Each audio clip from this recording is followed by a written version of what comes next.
Per fer aquests macarrons amb bacallà necessitem macarrons, millor si són ratllats, bacallà esqueixat, tomàquets madurs, ceba, sal, oli i pebre.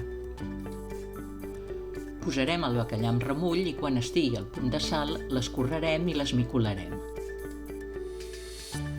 Tallarem la ceba ben petita i ratllarem el tomàquet.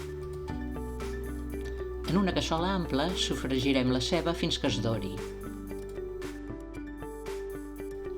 Afegirem el tomàquet i ho farem coure uns 10 minuts.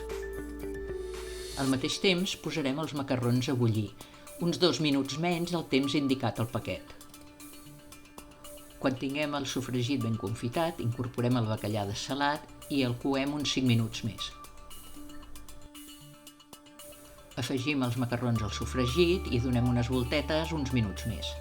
Podem afegir-hi allioli o allioli negat directament a la cassola o servir-ho acompanyat amb l'allioli a part. També queden molt bons gratinats amb formatge.